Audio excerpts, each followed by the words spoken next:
Good morning and welcome. Bon matin et bienvenue. Jalasi wali upsitbuk. Colleagues, guests, honorable guests, I would like to welcome each of you and begin by acknowledging that we gather here today on Mi'kmaq territory. I'm Maddie McDonald, co-chair of the LGBTI Network, and we're here today to celebrate the diversity of employees of the province, particularly those of diverse sexes, sexual orientations, gender identities, and gender expressions. Today marks the anniversary of the Stonewall riots. 47 years ago today, LGBT people could not stand any more violence and exclusion, so they stood up for their rights. This historical moment was the beginning of Pride as we know it. On this date, we reflect on the incredible work that has been done to further the equalities of LGBTIQ+ people. Pride is also a time to reflect on the work that is left to be done. And of course, we come here today with heavy hearts after the Orlando tragedy this past month. Now, more than ever, we challenge ourselves to learn more about LGBTIQ+ people and how to be inclusive. Pride flag raising is about so much more than just a rainbow flag. It symbolizes our commitment to making the Nova Scotia Public Service and our Nova Scotian communities safe and inclusive spaces for people of diverse sexes, sexual orientations, gender identities, and gender expressions.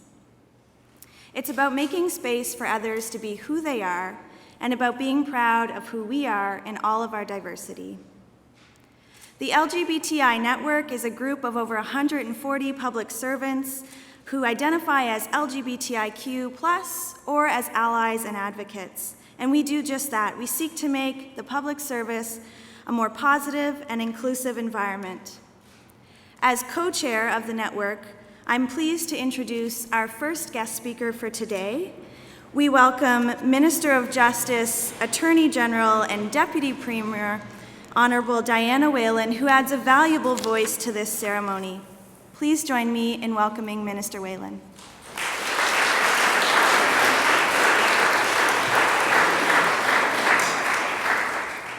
Thank you very much, Maddie. I really appreciate being here today. It's really an honor to join you for this event, which has such power and meaning.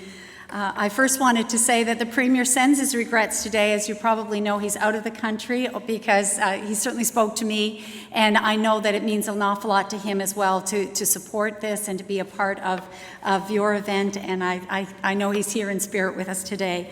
I wanted as well to recognize the many members of the legislature that have joined us here in the room today, and if I miss anybody, I do apologize, but I certainly see my colleagues Joachim Stroink, MLA Joyce Treen, Gordon Wilson, and Kevin Murphy, I think is here too. There's Kevin, the Speaker of the House, and also Leader of the Opposition Jamie Bailey and Lenore Zan from the NDP party. So just to acknowledge, and I think it really is important because what we're here today about, we're talking about something that transcends all parties. It's really great to have so many people that are here to support. We have been raising the Pride flag outside of Province House since 2010. It is a direct reflection of how important LGBTIQ+ rights and inclusion are to the people of Nova Scotia. This event is particularly important this year, as Maddie said, in light of the recent tragic loss in Orlando. This was a horrific and senseless tragedy, an event that shook us all. By being here today, and in the work many of you do, you are showing LGBTIQ+ public servants and Nova Scotians that they are supported, not just in the aftermath of that attack, but every day moving forward. For those reasons, I want to thank you for being here. As a government and as one of the largest employers in the province, it's important to proudly and publicly display our support for the social and legal inclusion of LGBTIQ+ people in our communities and particularly in our workplace. We spend a lot of time in our workplaces. A lot of people will spend almost half their lives at work. So it is essential that our workplaces value and include everyone fully and equitably. Each of us are made up of diverse characteristics. When we are free to express these parts of who we are being diverse and we bring a diverse and valuable perspective to the work that we do. The fact is, a diverse and welcoming workplace is a creative and productive workplace. So today is not only about raising the pride flag, which is a proud symbol of our continued commitment to diversity and inclusion broadly, but it is also about showing solidarity with our LGBTIQ+ colleagues, family, and friends.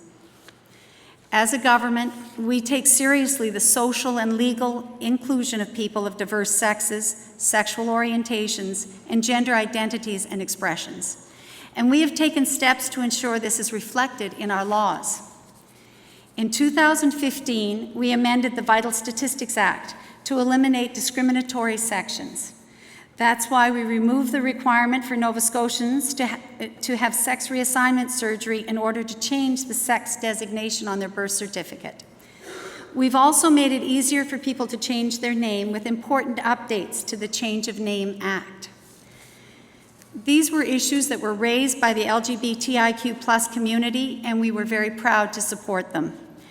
Given the steps we were taking as a government, it is encouraging to see so many Nova Scotians also initiating programs to support the LGBTIQ+ community. This includes a group of Nova Scotia students who were recently honored for their efforts to promote diversity and inclusion. In fact, they were presented with a Human Rights Award by the Lieutenant Governor this year for their accomplishments, and I had the pleasure of being there at that time. I'm talking about the Gender Sexuality Alliance from Highland Park Junior High School here in Halifax.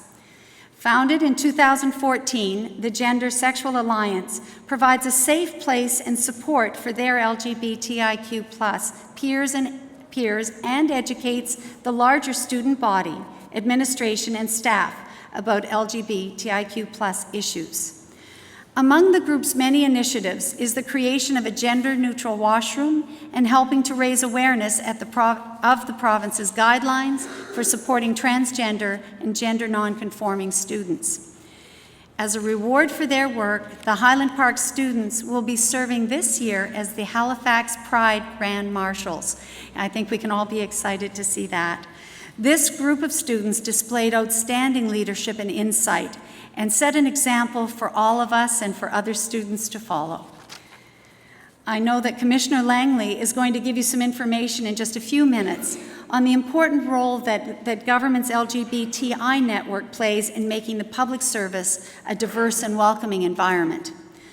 I wanted to take a moment as well to say thank you to the network. Among its many accomplishments, the network played an instrumental role in government's Positive Spaces program. This ongoing initiative helps make Nova Scotia government workplaces more inclusive, supportive, and welcoming to LGBTIQ+ employees by building a network of allies right across the province. In closing, I'd like to say it's a privilege to share this day with all of you.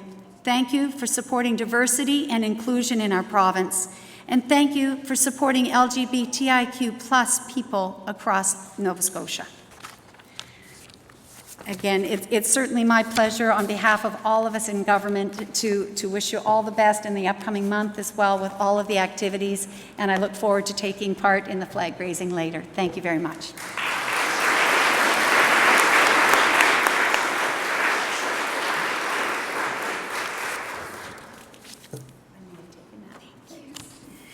Thank you, Minister, for providing such thoughtful remarks about recent initiatives. Next, we're going to welcome Commissioner Laura-Lee Langley and thank her for her ongoing support of diversity and inclusion in our public service. Commissioner Langley has been the Deputy Champion of the LGBTI Network since our early days back in 2009, and she continues to guide and support us. So please join me in welcoming Commissioner Langley.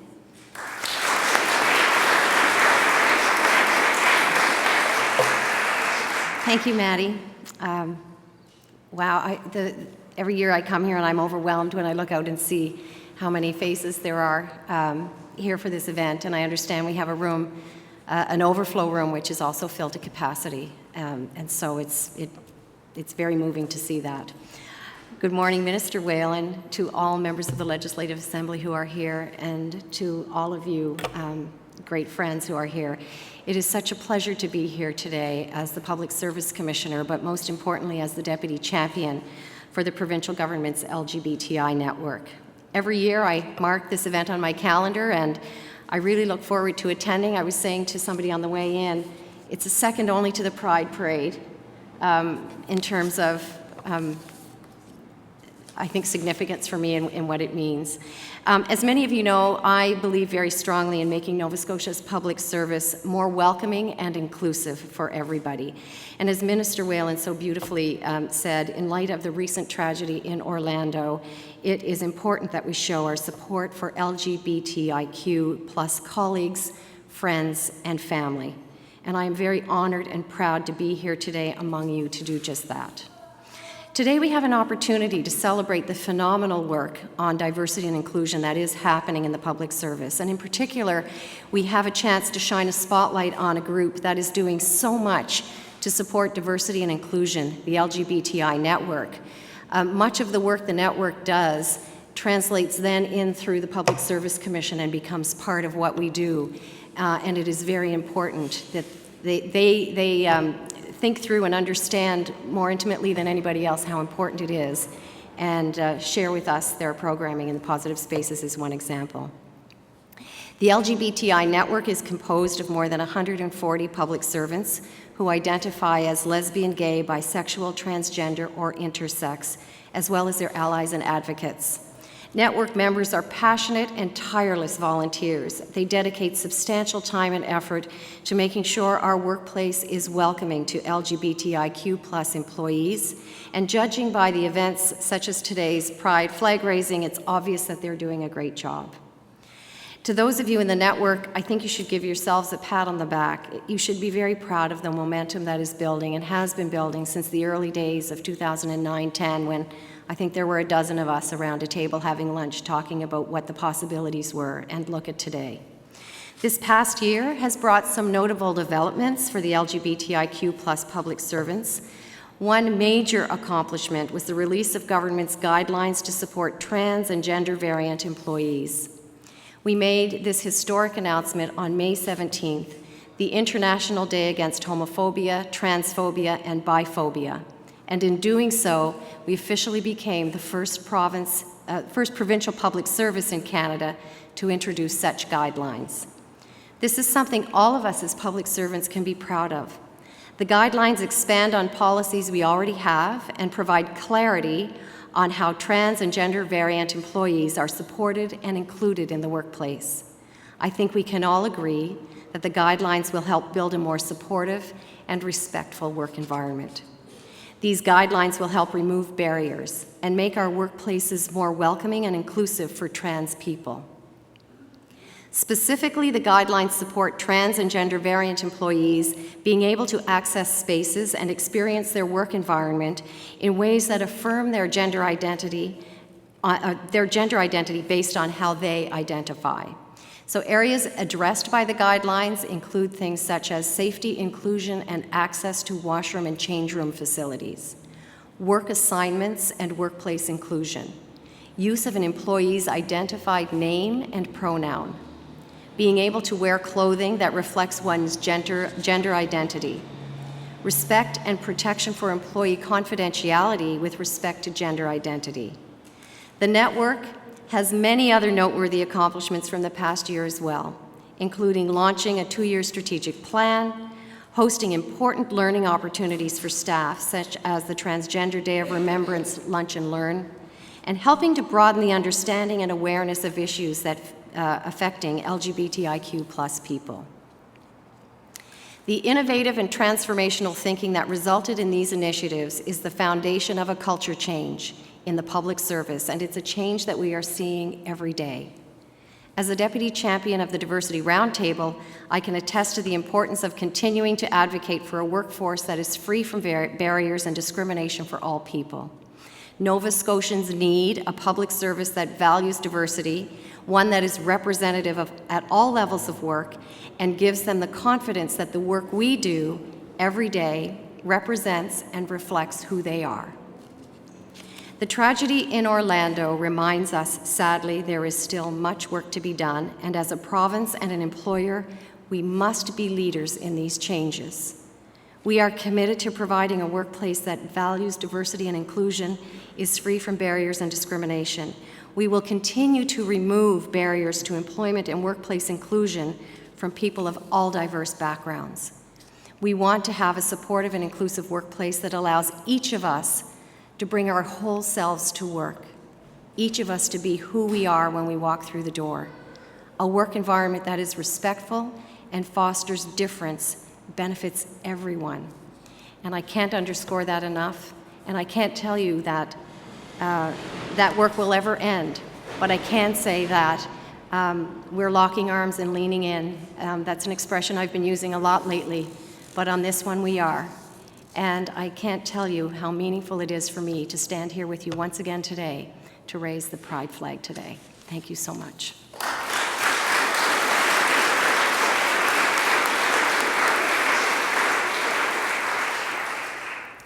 Thank you so much, Minister Whalen and Commissioner Langley, for your remarks on recent initiatives. I am very proud to be able to work in the public service we work in, where we have all of these changes occurring to make and maintain positive and inclusive work environments. I'm very heartened to see so many of you here today, and to know that there are folks joining us online and downstairs. So thank you so much for being committed to having public servants being able to bring their full selves to work. I'm going to invite you now to head outdoors with us for the raising of the Pride flag. There are some folks downstairs, so we will let them begin to move out, and then we will follow, and we'll raise the flag outdoors. Media, you are welcome to join us, and there will be an opportunity to speak with the minister and the commissioner following the flag raising. Thank you.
They won't kick us off.